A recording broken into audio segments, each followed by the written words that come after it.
You know, it's so cool to have the Legends guys joining us on the CW.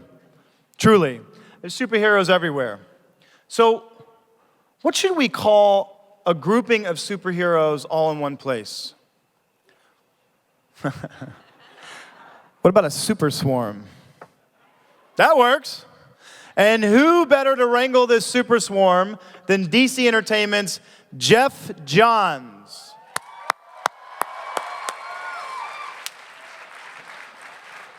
I feel like I was just out here, actually. But I really like standing here so I can ask them questions. I'm super excited with Legends of Tomorrow because it is the very first DC Entertainment team superhero show. And Greg Berlanti and Andrew Kreisberg and Marc Guggenheim, what they started with Arrow was so amazing. And then we built Flash off of that. And now DC Legends of Tomorrow celebrates expanding the DC universe, and that's what we want to do. So I'm very, very pleased and proud to present executive producer Marc Guggenheim, Greg Berlanti, our Hawkgirl, Ciara Renee, Martin Stein himself, Victor Garber, the Atom, Brandon Routh, my favorite villain of all time, Captain Cold, Wentworth Miller, our Canary, Caity Lotz, Heatwave, Dominic Purcell, executive producer Phil Klemmer, executive producer Ciara Schechter, and my good pal and DC geek, Andrew Kreisberg.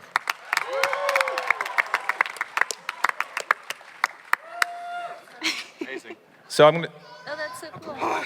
I'm going to start with Greg and Marc and Andrew and Phil. And I know the answer to some of these questions, but I'm going to ask them anyway.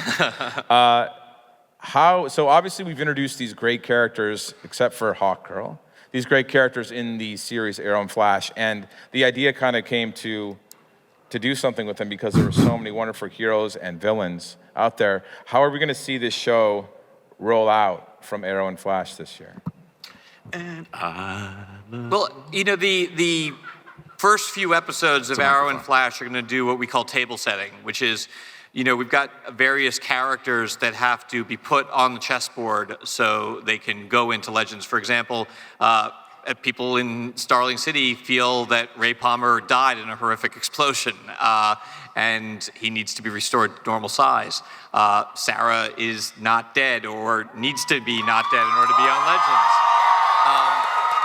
So we're going to be using the early episodes of both shows to place these characters sort of back on the table, and then the crossover will play into Legends that will come on in mid-season. So it's all very organic. And I know one of the characters that we haven't announced yet that will be part of the show is Hawkman. So he'll be coming in. They like Hawkman. Good, I like Hawkman too. I'm going to start with Brandon. So, just because you're so cute when you fly out at the end. Cute, that's exactly how I like So you describe. You seem to enjoy being a superhero, but when you start to become a part of a team, how do you think that's going to change Ray Palmer's approach? Is he going to want to be the alpha dog here?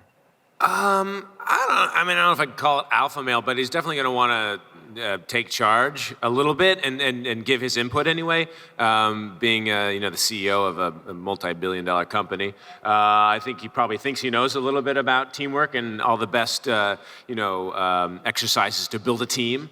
So he may be very enthusiastic. Whether he's successful, I don't know. But I think he's going to be pretty gung-ho about the whole experience. Damn. Well, I think we're all glad you're not dead. We're also glad Caity is not dead. Hey, So, I'm Caity, happy too. how's being dead and coming back going to change the Canary's perspective, and why the white canary? Well, we've seen with Theo and Arrow that the person who goes into the pit isn't necessarily the same person who comes out. And there's, consequences of that. So we'll see what happens when she comes back to life.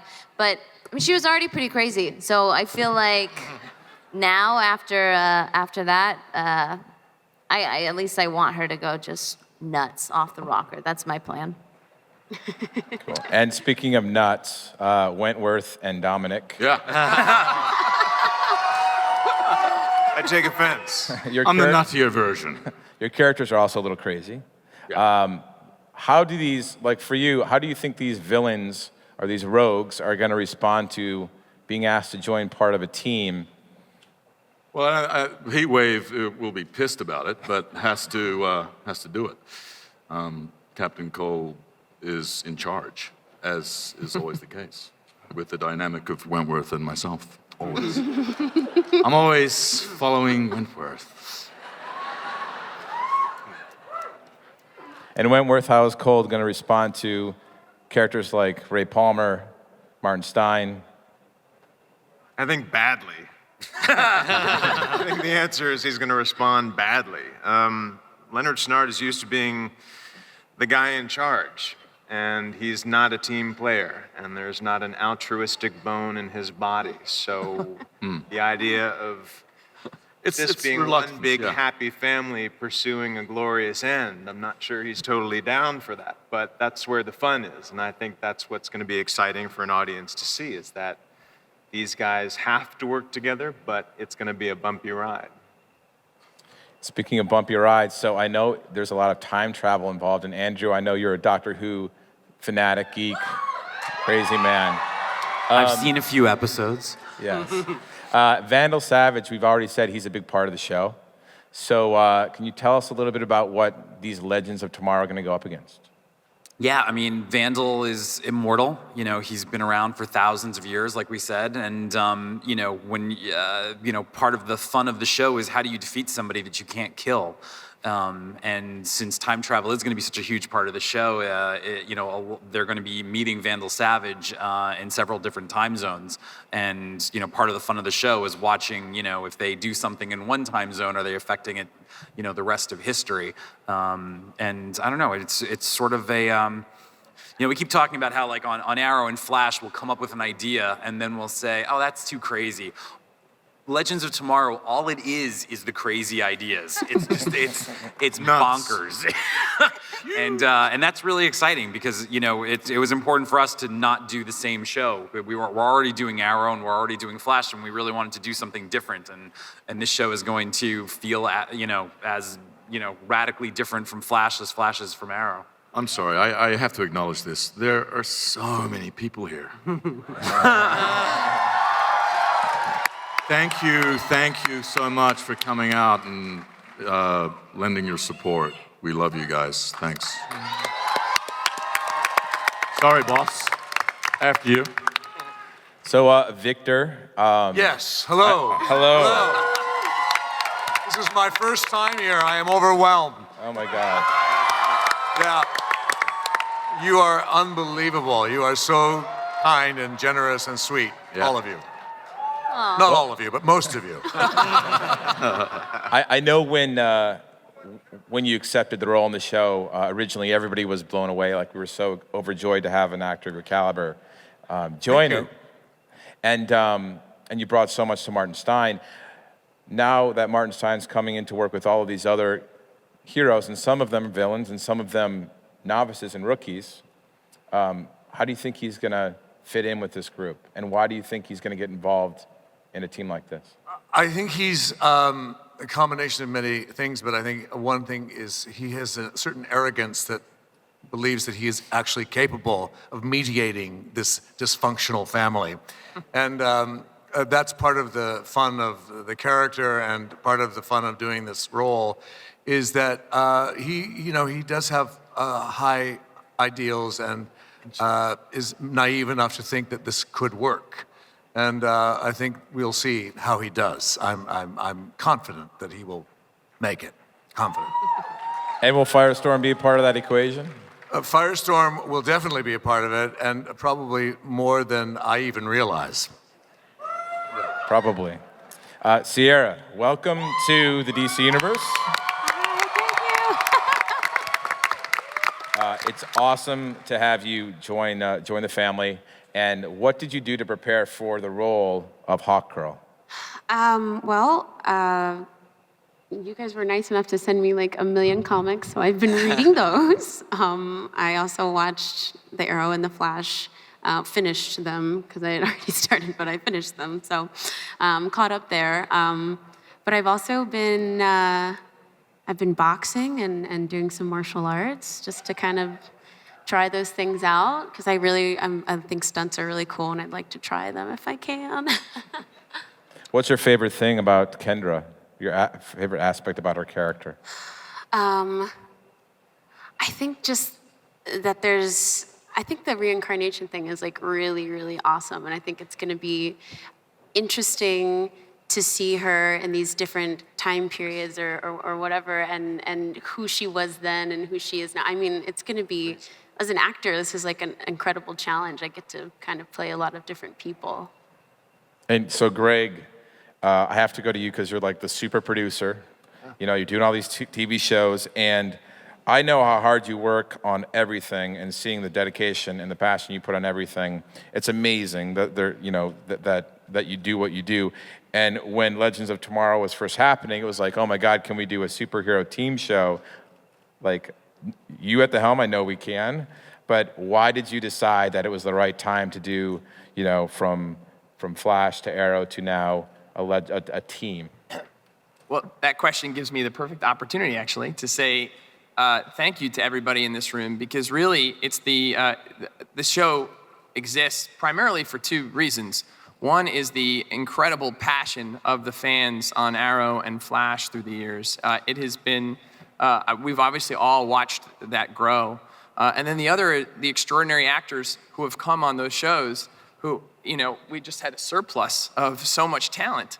And then finally, just the desire to do a real team-up show in the vein of Ocean's 11 and Magnificent Seven, and, you know, just a great kind of superhero team-up. But truthfully, this is entirely really the result of just an incredible group of people who are really support the shows and have helped us grow them into something that we're really proud of.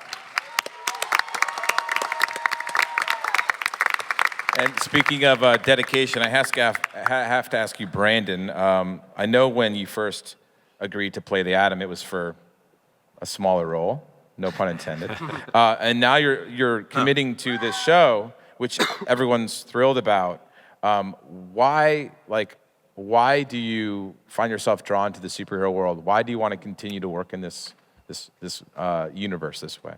Well, I don't know if I find myself drawn or something else is drawing me to it, but either way, I'll take it. You know, it's a magical world filled with mystery and possibility.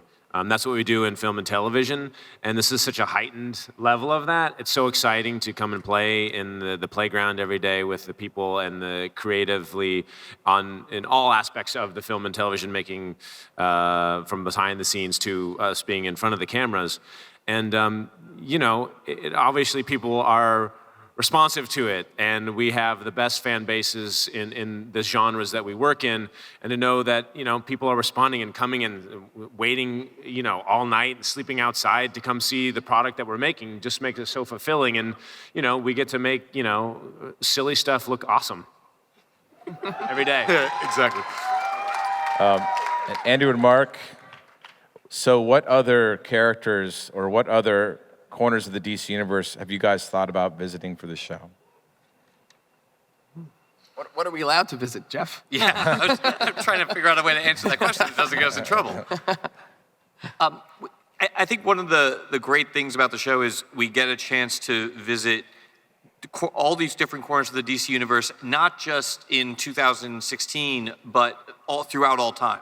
So we'll be going to some really, not just incredible places, but incredible moments. And I really don't think I'm allowed to say anything more than that. No? Okay. What about if you could go to any time period, where would you take these characters and why?